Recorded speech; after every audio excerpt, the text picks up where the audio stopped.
Hello guys, welcome to the new video of क्यूरेजी otaku. और आज हम जिस एनिमी का रिव्यू करने वाले हैं उसका नाम है मेड इन अबिस।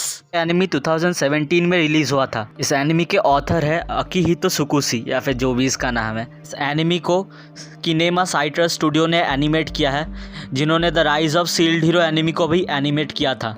और इस एनिमी को IMDb पर 8.4 आउट ऑफ 10 मिला है और माई एनिमी लिस्ट पर 8.7 आउट ऑफ 10 का रेटिंग मिला है। इसके अलावा 2017 में यानी जिस साल ये एनिमी रिलीज़ हुआ था उसी साल ये क्रंची रोल पर एनिमी ऑफ द ईयर भी रह चुका है।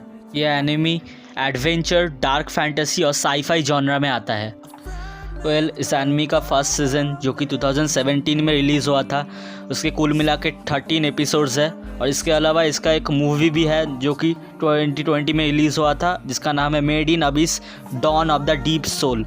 इस मूवी का ड्यूरेशन है 1 आवर एंड 45 मिनट्स। अब बिना देरी के मैं आप लोगों को इस एनिमी का प्लॉट शॉर्ट में बता देता हूँ। इस एनिमी में हमें एक अनजान आइलैंड में एक अबिस नाम की क्रिएटर के बारे में बताया गया है, जिसे इस दुनिया का सबसे गहरा क्रिएटर माना जाता है, जो कि 12,000 मीटर से भी ज़्यादा गहरा है। अब ये अबिस कोई आम क्लोसल पिट या फिर क्रिएटर नहीं है। इस अबिस का अपना खुद का एक इकोसिस्टम भी है। अबिस के जितने अंदर जाओगे आपको उतने ही खतरनाक और अननोन क्रिएचर देखने को मिलेंगे। सिर्फ इतना ही नहीं, अब अबिस में जितना गहरा जाओगे आपको कभी कभी उनके अंदर बहुत ही ख़ास और अननोन आर्टिफैक्ट्स देखने को मिलेंगे, जो कि कभी कभी रियलिटी बेंडिंग भी होते हैं। इसीलिए काफ़ी सारे केव रेडर्स को भेजा जाता है अबिस के अंदर एक्सप्लोर करने के लिए, ताकि उनके लाए हुए आर्टिफैक्ट्स की मदद से लोगों को और भी इवोल्यूट करा जा सके।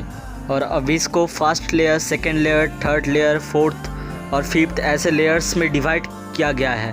और आप इन लेयर्स के अंदर जितना गहरा जाओगे वापस आना उतना ही मुश्किल हो जाएगा आपके लिए। अब ऐसा सिर्फ इसलिए नहीं कि अबिस के अंदर बहुत ही खतरनाक जीव रहते हैं, बल्कि अबिस खुद ही एक कर्स की तरह काम करता है। आप जितना नीचे जाओगे वापस आना आपके लिए उतना ही मुश्किल हो जाएगा, क्योंकि ऊपर आते टाइम आपके बॉडी को बहुत ही फिज़िकल स्ट्रेसेस से गुजारना पड़ेगा। जैसे कि अगर आप फर्स्ट लेयर में जाते हो अबिस के, तो आपको वापस आते टाइम वोमिटिंग और नॉजीनेस फील होगा। अगर थोड़ी और गहराई में जाओगे तो आपको हेलुसिनेशन भी फील होगा वापस आते टाइम। अगर आप अबिस में ज़्यादा नीचे चले गए तो आपको ऊपर आते टाइम इंटरनल ब्लीडिंग भी होगा। और अगर आप अबिस के लास्ट लेयर तक चले गए तो फिर ऊपर आते टाइम आपकी डेथ भी हो सकता है या फिर आप अपना ह्यूमैनिटी खो सकते हैं। इसीलिए जो है केव रेडर्स को डिफरेंट क्लासेस में डिवाइड किया गया है। जैसे कि रेड व्हिसल जो कि ट्रेनिंग में होता है, वो सिर्फ पहली लेयर तक ही जा सकते हैं। उसके बाद आता है ब्लू और पर्पल व्हिसल जो कि थोड़े और ज़्यादा गहराई तक जा सकते हैं।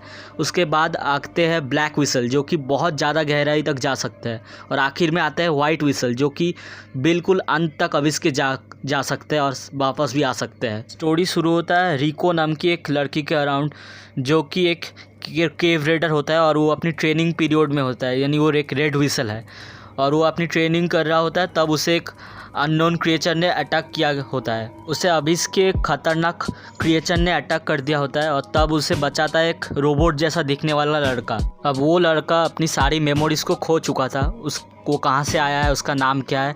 इसलिए रिको जो है उस लड़के को अपने साथ अपने ऑर्फनेज में ले जाता है। अब उस लड़के को अपना नाम याद नहीं आ रहा था, इसलिए रिको ने उस लड़के को अपने कुत्ते का नाम दे दिया जो कि होता है रेक।